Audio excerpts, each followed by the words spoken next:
ये सब आपके ही कारण हुआ है। यहाँ बारात दरवाजे पर खड़ी है और दुल्हन नीचे नहीं जा पा रही।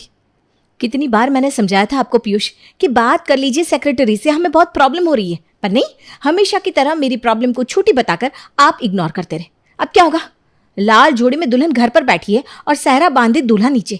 पूरा बेसमेंट नाली के पानी से भरा हुआ है। घर के बाहर इतने बड़े बड़े गड्ढे हैं कि कुछ उपाय भी नहीं लगाया जा सकता। अब कैसे होगा मिलन प्रिया और शिवम का? बारिश का सीजन अपने साथ लाता है मीठी मीठी हवाएं, बारिश की छींटें और साथ में बहुत सारा कीचड़। एक हाथ से अपनी साड़ी पकड़े, दूसरे से गीला छाता पकड़े रेणुका अपने घर पहुंचती है। अरे राम राम राम राम राम, बहुत खराब बारिश हुई। वो तो अच्छा हुआ दिमाग लगाकर मैं छाता साथ में ले गई, वरना मेरे साथ मेरा फ़ोन, ये सारी सब्जियां सब खराब हो जाते। फ़ोन का मैं समझ सकता हूँ, पर सब्जियां कैसे खराब हो सकती है मम्मी, वो भी बारिश से? बारिश से तो सब्जियां धुल कर साफ हो जाती है ना। वही ना, तेरी माँ को ना बेकार में ही दो बातें बोलनी होती है, यह नहीं कि चुपचाप काम कर ले। अरे धुले धुलाए कपड़े मिल जाते हैं, बीवी दिन भर नौकरों की तरह काम करती है, बहू खाना बना देती है, महाराज के आगे चाय की कप पड़ी है, हाथ में न्यूज़पेपर है। आपको दूसरों की तकलीफ क्यों तकलीफ लगेगी हैं? सब्जी लेने तक तो आप घर से बाहर नहीं जाना चाहते और मुझे ताना दे रहे हैं। बाहर कितनी कीचड़ हुई पड़ी है पता है? अगर मैं फिसल जाती तो, या मेरा फ़ोन पानी में गिर जाता तो? वो तो अच्छा है कि मैंने प्लास्टिक की थैली में फ़ोन को पैक करके रखा था, वरना ये फ़ोन अगर मेरा ख़राब हो जाता तो बहनों से जो 2 मिनट सुख दुख बांट लेती हूँ ना, वो भी नहीं बांट पाती। वो तो मेरा भाई का शुक्र है जो उसने मुझे राखी में फ़ोन दे दिया, वरना तेरा बाप ना मुझे खुश देखना ही नहीं चाहता। 2 मिनट में बैठा हूँ दुकान से आकर, तो वो भी तुमसे बर्दाश्त नहीं होता? पूरा दिन तो दुकान में रहता हूँ। भगवान जाने किस मनहूस रात मेरी शादी तुमसे हो गई थी। अरे तो तलाक ले लीजिए ना, किसने बोला है साथ रहने को? रसोई में नाश्ते की तैयारी कर रही नैना अपने सास ससुर की चीखने की आवाज़ सुनकर बाहर हॉल में आती है। शादी के 36 साल के बाद भी आप दोनों को डाइवोर्स चाहिए? हद होती है किसी चीज़ की। लाइए सब्जी की थैली मुझे पकड़ाइए मम्मी। यह हुई ना जिम्मेदारी। ये देखो, यहाँ तुम दोनों बैठे रहे, कोई उठकर मेरी मदद करने नहीं आया। अगर इस घर में मेरी बहू ना होती ना, तो भगवान जाने मेरा क्या होता। ये थी दूसरी झलक नैना के ससुराल की, जहाँ सब्जी की थैली लिए नैना रसोई में नाश्ता बनाने जाती है। तभी बाहर हॉल से पीयूष कहता है, आलू तो मम्मी ले आई है नैना, अब पकौड़े तल दो। क्या सुहाना मौसम है, गरम चाय और पकौड़े, मज़ा आ जाएगा। बात तो तुमने ठीक कही बेटा, इसी मौसम में तो खाना खा सकता है आदमी, वरना गर्मी में तेल मसाला कहाँ भाता है। नैना सभी के लिए नाश्ते के साथ पकौड़े परोस कर कपड़े धोने चली जाती है। वो देखती है कि बारिश के कारण पूरी बालकनी पानी से भरी पड़ी है। पता नहीं इन लोगों को बारिश सुहानी कैसे लगती है। पूरी बालकनी में पानी भरा है। अब वॉशिंग मशीन में करंट आने लगेगा, बड़ी दिक्कत हो जाती है इस बारिश के मौसम में। नैना अपने पति को आवाज़ लगाती है, पर पीयूष टीवी के सामने से टस से मस नहीं होता। नैना की आवाज़ सुनकर उसकी सास बालकनी में आती है और दोनों साथ में मिलकर वॉशिंग मशीन को बाथरूम में शिफ्ट कर देते हैं। तू जा बहू, ज़रा नाश्ता कर ले, मैं कपड़े धो देती हूँ। मशीन में कपड़े डालने में वक्त ही कितना लगता है, फट से धोकर फट से सुखा दूंगी। बारिश भी नहीं हो रही अभी तो। ये दोनों बाप बेटे तो 15-20 मिनट में काम पर चले जाएंगे, फिर हमारा जी जलाने घर पर कोई नहीं होगा। आराम से काम करना। सोम और पीयूष के काम पर जाते ही दोनों सास बहू आराम से धीरे धीरे सारा काम करती हैं। रात के वक्त अपने कीचड़ से सने जूते लिए पीयूष घर के अंदर आता है। ये तुमने क्या किया पीयूष? ऐसे ही काम वाली पोछा लगाना नहीं चाहती, उसके पोछा लगाने के बाद भी शाम को मुझे पोछा लगाना पड़ता है। अभी दिया दिखाने के पहले मैंने पोछा लगाया था, 2 घंटे भी नहीं हुए, तुमने पूरे घर में कीचड़ कीचड़ कर दिया। अरे ऐसी भी कोई बात नहीं होगी, ज़रा सा तो निशान है, 2 बार वाइपर घुमाना है, साफ हो जाएगा। और बारिश के मौसम में जूते तो गंदे हो गई। तुम पैदल नहीं जाते हो दुकान पर, बाइक से जाते हो। ये कीचड़ इसलिए लगा है क्योंकि हमारे बिल्डिंग के पास हर तरफ कीचड़ जमा हो गया है, क्योंकि सेक्रेटरी अपना काम नहीं कर रहा। अरे तुम्हें पता भी है सेक्रेटरी साहब काम कर रहे हैं कि नहीं? तुम बन जाना इस बार सेक्रेटरी। दूसरों पर इल्ज़ाम लगाना बड़ा आसान है, अपने घर का काम करने में तुम परेशान हो जाती हो। वो बेचारा पूरी बिल्डिंग को संभालता है, पता भी है। पीयूष नैना से 15 मिनट लड़ाई कर लेता है, पर जूते बाहर नहीं रख कर आता। परेशान होकर पीयूष के जूते खुद ही उठाकर नैना को बाहर रखने पड़ते हैं। उसके बाद नैना पोछा लगाकर जैसे ही रसोई में खाना गर्म करने जाती है, उसके ससुर जी कीचड़ से सने गंदे जूते लेकर हॉल में आ जाते हैं। भाभी पापा आ गए। अपने ससुर को पानी देने के लिए जैसे ही नैना हॉल में जाती है, वो देखती है कि फर्श में फिर से कीचड़ से सने जूते के निशान लगे हुए हैं। मुझे मार कर ही जी में शांति मिलेगी क्या पीयूष तुम्हें? तुम्हारे जूते मैंने बाहर रखे थे ना, तो ये दाग कैसे लग गया? क्योंकि पापा ने जूते अंदर खोले हैं भाभी। पापा जी को तो कुछ कह भी नहीं सकती। अभी पोछा लगाया था, फिर से पोछा लगाना पड़ेगा। और नैना को तीसरी बार पोछा लगाना पड़ता है। इसी तरह दिन बीतते जाते हैं। जरा पोछा लगा देना रितु, देख रही है ना मुझे कितना काम हो जाता है। नहीं नहीं दीदी, 1000 रुपये में सुबह पोछा करो, शाम को पोछा करो, मुझसे नहीं होता। ऊपर से आजकल फर्श इतना ज़्यादा गंदा रहता है, अब मैं आपके घर में काम ही नहीं कर पाऊंगी, मुझे माफ़ कर दीजिए दीदी। अरे नहीं रितु, ऐसा मत कर। अच्छा तू शाम को पोछा मत मारना, अब ठीक है?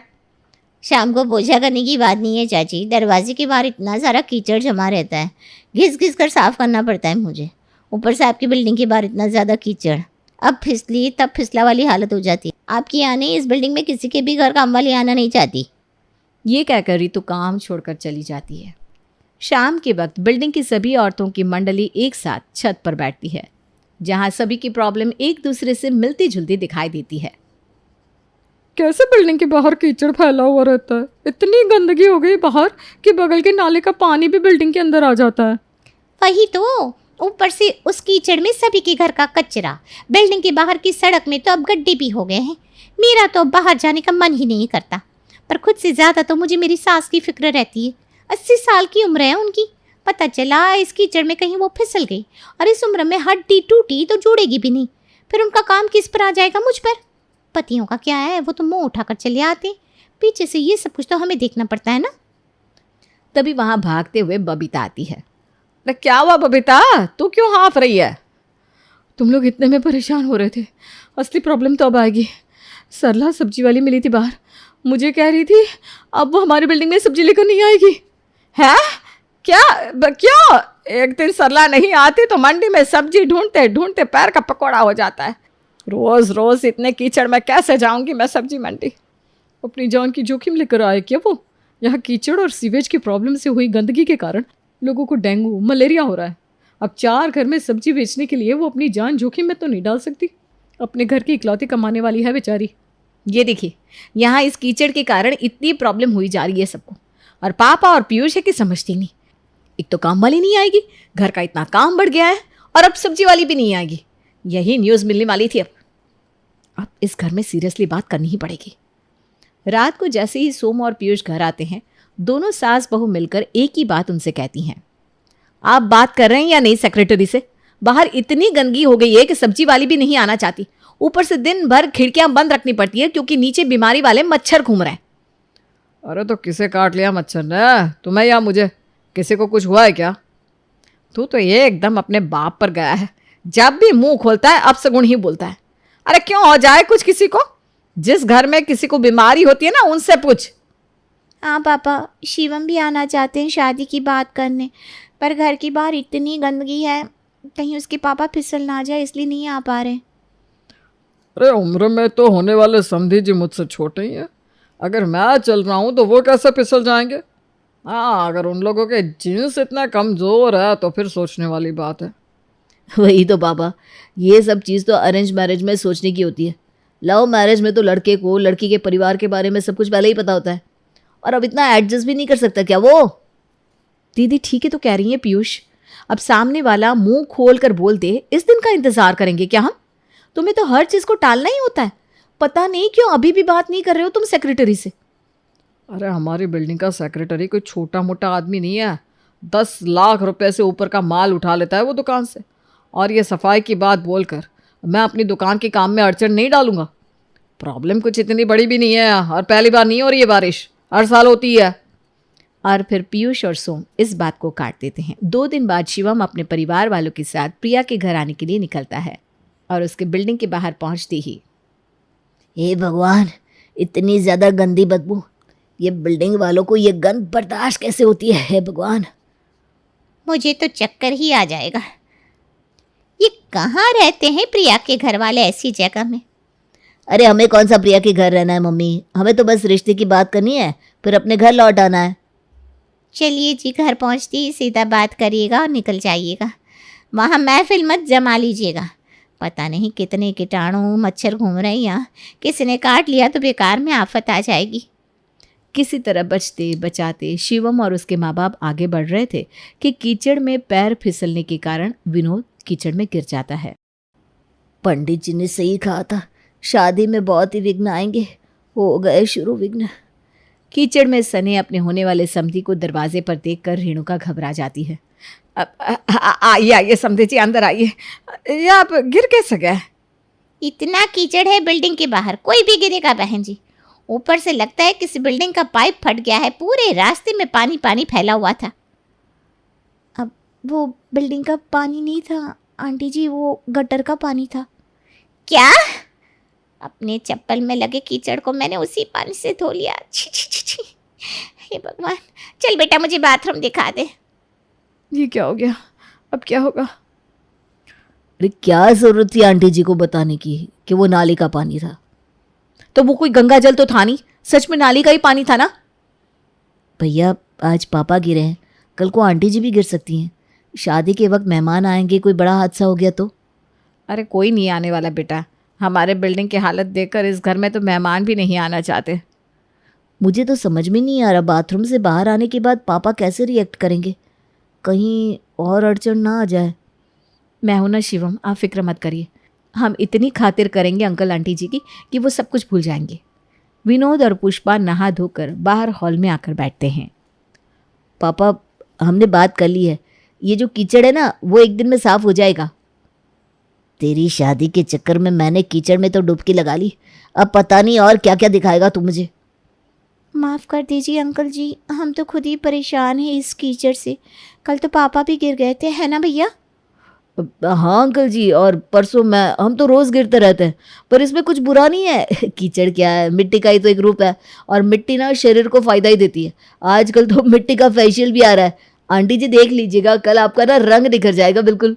और बिना सर पैर की बात करके प्रिया के घर वाले किसी तरह शिवम के पेरेंट्स का मूड हल्का कर देते हैं। खाना खाकर तो मज़ा आ गया प्रिया, मानना पड़ेगा शिवम तेरी पसंद को। इतना अच्छा खाना तो आज तक पुष्पा ने भी नहीं बनाया। तो बताइए समधन जी, कब की तारीख फाइनल करें?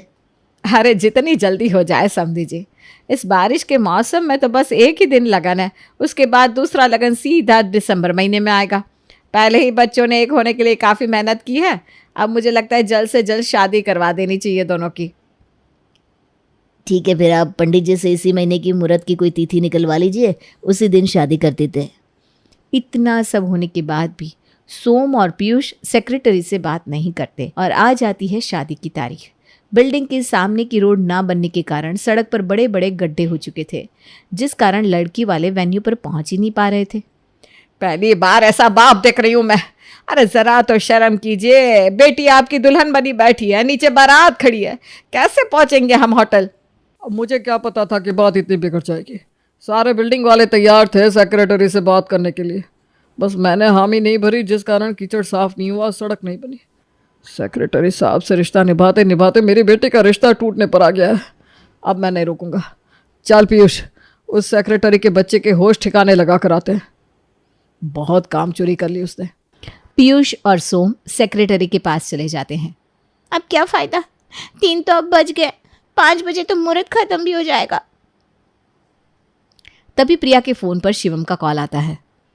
मैं नीचे से तुम्हारी खिड़की तक सीढ़ी लगा रहा हूँ, मैं आता हूँ ऊपर।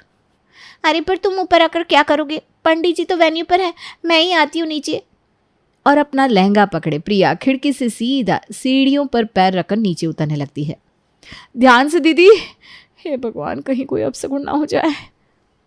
मैंने सीढ़ी पकड़ रखी है भाभी, डोंट वरी। पूरी सोसाइटी के साथ साथ आसपास वाले भी इस नज़ारे को देखने लगते हैं।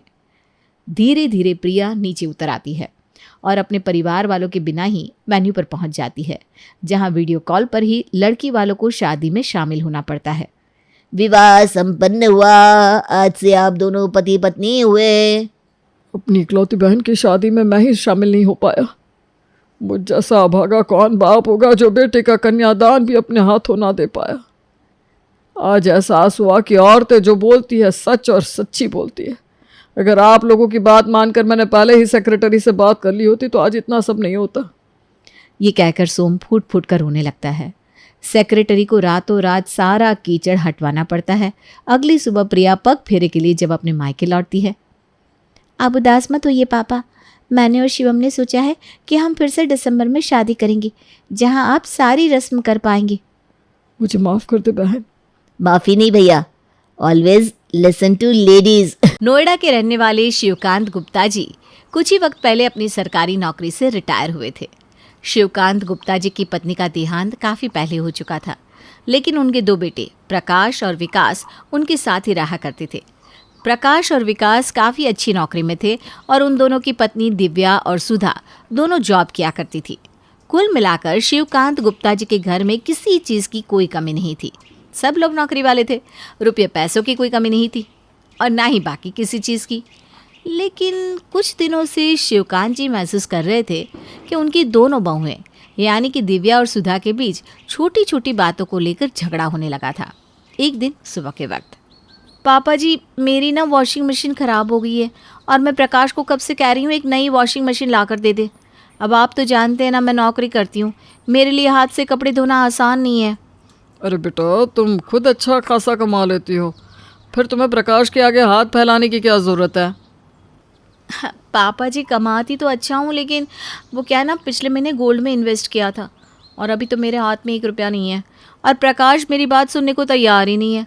कोई बात नहीं बेटा, मेरी रिटायरमेंट के बाद मुझे अच्छी खासी पेंशन मिलती है। मैं तुम्हें वॉशिंग मशीन के लिए पैसा देता हूँ, बताओ कितने चाहिए? पापा जी वैसे तो मैं सेमी ऑटोमेटिक मशीन खरीदने का सोच रही थी, लेकिन अब अगर आप दिलवा ही रहे हैं तो सोच रही हूँ बड़ी और महंगी वाली ले लेती हूँ। वैसे भी कोई चीज़ घर में एक ही बार तो आती है। ठीक है बेटा, जैसी मशीन तुम्हें लेनी है ले लो। और इस तरह से दिव्या अपने ससुर से काफ़ी सारे पैसे ले लेती है। ये बात सुधा को पता चलती है तो वो भी शिवकांत जी के पास पहुंच जाती है। अरे पापा जी, आपने तो भाभी को इतने सारे पैसे दे दिए, वो भी वॉशिंग मशीन लाने के लिए। हाँ बेटा, उससे ज़रूरत थी, और वैसे भी मैं भी अपनी पेंशन का क्या करूँगा, सारे पैसे बैंक में ही तो जमा हो जाते हैं। पापा जी वैसे आपको नहीं लगता आपने गलत किया? क्यों बेटा, ऐसा मैंने क्या गलत कर दिया? अपनी बहू को पैसे दिए हैं और वो भी घर की कुछ चीज़ लाना चाहती है इसलिए। पापा जी अब आपको पेंशन मिलने लगी है, आपको जब भी पैसे देने हैं आपको बराबर से दोनों बहुओं को देने चाहिए। आप भाभी को वॉशिंग मशीन दिला रहे हैं और मुझे कुछ नहीं। अरे लेकिन अगर तुम्हें ज़रूरत ही नहीं है तो मैं तुम्हें कुछ दिलवा कर क्या करूँगा? तभी वहाँ पर दिव्या आ जाती है। अरे सुधा, पापा जी ने मुझे ज़रा से पैसे क्या दे दिए, तुम तो यहाँ पर बातें बनाने आ गई। भाभी मैं ना आपकी सब चालाकी समझती हूँ। आप और भैया इतने पैसे कमाते हैं, आप अपने पैसों से कुछ क्यों नहीं खरीद लेते? आपको पापा जी से पैसे लेने की ज़रूरत क्यों पड़ गई? ये बात तुम्हें मैं भी तो कह सकती हूँ, तुम और देवर जी भी तो अच्छा खासा कमाते हो, फिर तुम क्यों पापा जी से पैसे लेने आई हो? वो ना मेरा हक बनता है। अब घर की एक बहू अपने ससुर से पेंशन के पैसे लेगी तो दूसरी चुप थोड़ी ना बैठेगी। अरे तुम दोनों आपस में झगड़ना बंद करो। सुधा, तुम मुझे ये बताओ तुम्हें क्या चाहिए? वो पापा जी क्या है ना, मेरे किचन का माइक्रोवेव ओवन है ना, वो ठीक से काम नहीं कर रहा, तो मैं सोच रही थी एक नया वाला ख़रीद लेती हूँ। अभी एक लेटेस्ट आया है, थोड़ा महंगा है लेकिन बहुत अच्छा है। अरे लेकिन पिछले साल ही तो तुमने माइक्रोवेव खरीदा था, अभी इतनी जल्दी नया लेने की क्या ज़रूरत है? बस करिए भाभी, मैंने आपसे कहा क्या कि आपको नई वॉशिंग मशीन लेने की क्या ज़रूरत है? आपने फुल्ली ऑटोमेटिक वॉशिंग मशीन के पैसे पापा जी से क्यों लिए? आप भी तो सेमी ऑटोमेटिक खरीद सकती थी ना। ये कहकर सुधा वहाँ से चली जाती है। कुछ दिन और इस तरह से दोनों बहुओं में झगड़े होते रहते हैं। शिवकांत जी सुधा को भी उतने ही पैसे दे देते हैं जितने उन्होंने दिव्या को दिए थे। इस बात पर सुधा इतराती हुई चली जाती है। कुछ दिनों के बाद, पापा बहुत दिन हो गए मैं और दिव्या कहीं घूमने नहीं गए, मैं सोच रहा था एक इंटरनेशनल ट्रिप लगा लेते हैं। हाँ हाँ बेटा, ये तो बहुत अच्छी बात है, तुम्हारी तो विदेश घूमने जाने की पहले से बहुत इच्छा थी, चले जाओ दोनों। लेकिन पापा जी मैंने आपको बताया था ना, मैंने अभी बहुत सारा पैसा इधर उधर इन्वेस्ट कर दिया है, बस वही प्रॉब्लम आ रही थी कि पैसों का इंतज़ाम कैसे होगा। अरे बहू, तुमने इन्वेस्ट किया है ना, प्रकाश की तो सैलरी आ रही होगी। पापा सैलरी तो आ रही है, लेकिन मैं आपको बताना भूल गया था, मेरे एक दोस्त ने ना मुझसे उधार मांगा था और मैंने अपने सारे पैसे उसे दे दिए। अरे तो तुम घूमने जाने का प्लान कुछ दिनों के बाद बनाओ। वो भी पॉसिबल नहीं है क्योंकि अभी हम दोनों के पास ही छुट्टियां थी। पापा जी, मैं ये कह रही थी कि अगर आप हमें टिकट के पैसे दे देते ना, मतलब वैसे आप ही कह रहे थे ना कि आपको पेंशन के इतने पैसे मिलते हैं जो आपके भी काम नहीं आ रहे, तो तभी वहाँ पर विकास और सुधा भी आ जाते हैं। क्या बात है, कहाँ घूमने जाने की प्लानिंग हो रही है? अरे कुछ नहीं, बस बाहर घूमने जाने का प्लान बना रहे थे। सोचा पापा तो रिटायर हो गए हैं, उनसे पैसे ले सकते हैं। हाँ भैया, बात तो आपकी बिल्कुल ठीक है। पापा, मुझे ना एक नई कार खरीदनी थी। अच्छा ठीक है, मैं तुम्हारे विदेश जाने का टिकट करवा देता हूँ और विकास तुम्हारी कार भी दिलवा देता हूँ। वैसे भी बेटा, मुझे पैसों का क्या करना है, मेरे बच्चे खुश रहे, मुझे तो बस वही चाहिए। लेकिन पापा जी, आपको नहीं लगता जैसे ही आपने हमारे विदेश जाने की टिकट करवाने की बात की, वैसे ही देवर जी और सुधा ने गाड़ी खरीदने की बात कही? अरे भाभी, आप तो बेकार का इल्ज़ाम लगा रहे। विकास ने तो पापा जी से एक बार भी नहीं कहा कि मुझे नई गाड़ी दिलवा दो। पापा को खुद लग रहा होगा कि मेरी कार बहुत पुरानी हो चुकी है, इसलिए वो मुझे कार दिलवाना चाह रहे हैं। और वैसे भी कार तो घर में सबके काम आती है ना। अरे देवर जी, आपकी बात नहीं कर रही हूँ मैं, लेकिन उस दिन जब मैंने पापा जी से वॉशिंग मशीन के पैसे लिए थे ना, तो दिव्या फ़ौरन वहाँ पहुँच गई थी। मुझे लगता है ये हर बार ना ऐसा ही करती है। भाभी, आपको मुझसे परेशानी क्या है? पापा जी क्या सिर्फ आपके ससुर जी हैं? वो आपके लिए सब कुछ कर सकते हैं और हमारे लिए कुछ नहीं। देखो दिव्या और सुधा, तुम दोनों आपस में झगड़ा करना बंद कर दो। मुझे किसके लिए क्या करना है मैं अच्छी तरह से जानता हूँ। मुझे जिससे जो देना है वो दे दूँगा। और इस तरह से शिवकांत जी अपने बड़े बेटे प्रकाश के विदेश जाने के और छोटे बेटे की गाड़ी के लिए पैसे दे देते हैं। लेकिन धीरे धीरे शिवकांत जी के दोनों बेटों और बहुओं को उनके पेंशन पर घर चलाने की आदत पड़ती जाती है और वो अपनी सैलरी से 1 रुपया भी खर्च करना बंद कर देते हैं। कुछ दिनों के बाद दिव्या फिर से शिवकांत के पास आती है। अरे पापा जी, आपने वो दूध का बिल नहीं भरा? दूध वाला आया था, कह रहा था कि इस बार तो भाई साहब ने दूध के पैसे ही नहीं दिए। अरे हाँ बेटा, मैं तो भूल ही गया था। एक काम करो, मैं तुम्हें पैसे देता हूँ, तुम दूध वाले को दे देना। और पापा जी, वो पिछले महीने का सब्जी का बिल भी तो है ना, वो भी आ गया है। मेरा मतलब जितने भी रुपए की सब्ज़ी आई थी वो मैंने लिख के रखा है, तो आप वो बिल भी पे कर देना। ठीक है बहू, और वो पैसे मैं तुम्हें ही दे देता हूँ। क्या सुधा, तुम्हें शर्म नहीं आती? महीने की सब्जी के पैसे भी पापा जी से मांग रही हो। भाभी, पहले आपको शर्म आनी चाहिए क्योंकि दूध के पैसे आपने पापा जी से मांगे। अब जब आपको शर्म नहीं आती तो मुझे क्यों आएगी? अरे तो कौन सा सारा का सारा दूध मैं अकेले पी जाती हूँ, और पापा जी को इतनी पेंशन मिलती है, उसमें से अगर वो दूध के पैसे दे भी देते हैं तो इसमें गलत क्या है? लेकिन पहले तो अपने सारे खर्चों के बिल आप खुद भरा करती थी ना, अब क्या हो गया? यही बात तो मैं तुमसे भी कह सकती हूँ देवरानी जी, तुम भी तो सब्जी के पैसे लेने आ गई हो पापा जी के पास। दिव्या, सुधा, भगवान के लिए चुप हो जाओ दोनों। तुम्हारे रोज रोज के झगड़ों से मैं बुरी तरह परेशान हो चुका हूँ। शिवकांत जी अपने घर में चल रहे दोनों बहुओं के झगड़े से बहुत परेशान थे। अगली सुबह वो मॉर्निंग वॉक के लिए घर से निकलते हैं और तभी उनकी मुलाकात उनके पुराने दोस्त अशोक शर्मा जी से होती है। अरे क्या बात है शिवकांत, आज तो बड़े दिनों के बाद दर्शन हुए तुम्हारे। अरे अशोक, तू भी तो आजकल यहाँ पर कम ही आता है। ज़्यादातर वक्त अपने बेटे के यहाँ रहता है ना। क्या करूँ यार, बेटा दूसरे शहर में शिफ्ट हो गया है, मैं भी यहाँ पर अकेला परेशान हो जाता हूँ, इसलिए बस उसके साथ रहने चला जाता हूँ। कभी कभी यहाँ आ जाता हूँ। और तू बता, कैसा चल रहा है तेरा सब कुछ? वैसा तो सब कुछ अच्छा ही है। रिटायर हो गया हूँ इसलिए मेरे पास बहुत सारा वक्त है, लेकिन बस घर में ना कुछ अजीब सा माहौल चल रहा है। कैसा माहौल? अरे रिटायरमेंट के बाद तो तुझे आराम से बैठकर सुबह शाम खाना खा पी कर मस्त रहना चाहिए। यार एक बात समझ में नहीं आती, जब से मैं रिटायर हुआ हूँ तब से मेरे दोनों बेटे और बहुओं ने अपनी सैलरी खर्च करना बिल्कुल बंद कर दिया है। सब लोगों का खर्चा अकेले मेरे पेंशन से चल रहा है। लेकिन ये तो बहुत गलत बात है, तुझे ऐसा नहीं करना चाहिए। लेकिन क्या करूं, मेरे ही तो बच्चे हैं। अगर उन्हें पैसे दे भी दिए तो कौन सा नुकसान हो जाएगा, और कौन सा मुझे सारे पैसे अपने साथ बांध कर ले जाने। देख शिवकांत, मैं तेरी बात से पूरी तरह सहमत हूँ कि वो तेरे बच्चे हैं और तेरे पैसों पर उनका पूरा अधिकार है, लेकिन वो कमाते हैं और अगर तू उन्हें अपनी सैलरी खर्च करना, अपनी जिम्मेदारियाँ निभाना नहीं सिखाएगा तो आगे चलकर तेरे लिए मुश्किल हो जाएगी यार। कैसे मुश्किल? देख, कल को अगर तेरी तबीयत खराब हुई या तुझे किसी तरह से पैसों की ज़रूरत हुई तो तेरे बच्चों की आदत इतनी ज़्यादा बिगड़ चुकी होगी कि वो तेरे इलाज के लिए अपनी जेब से एक चवन्नी खर्च नहीं करेंगे और तब तुझे लगेगा कि तूने इनकी आदतें बहुत बिगाड़ दी है। इसीलिए कह रहा हूँ कि वक्त रहते इस आदत को सुधार दे। शिवकांत को अपने दोस्त अशोक की बात समझ में आती है और वो मन ही मन कुछ करने की ठान लेते हैं। कुछ दिनों के बाद पापा, वो मैं ये कह रहा था कि मुझे अपना बर्थडे मनाने के लिए एक बड़ी पार्टी करनी थी। अपने सारे ऑफिस वालों को कहीं बाहर डिनर पर लेकर जाना था, तो प्लीज़ आप मुझे कुछ पैसे दे दीजिए। और हाँ पापा, मेरी और सुधा की मैरिज एनिवर्सरी आ रही है ना, बहुत दिनों से हमने भी कोई बड़ी पार्टी नहीं की है, तो मैं सोच रहा था इस बार मोहल्ले के लोगों को और अपने कुछ दोस्तों को बुलाकर पार्टी कर लेता हूँ। जैसा तुम लोगों को ठीक लगे कर लो बेटा, मैं भला तुम्हें क्यों मना करूँगा। लेकिन पापा, पैसों की ज़रूरत थी, आप प्लीज़ मुझे कुछ पैसे दे दीजिए। हाँ पापा, मैं भी वही कह रहा था, मुझे भी ना आपसे कुछ पैसे चाहिए। अरे लेकिन तुम लोगों की खुद की सैलरी कहाँ गई जो तुम मुझसे पैसे मांग रहे हो?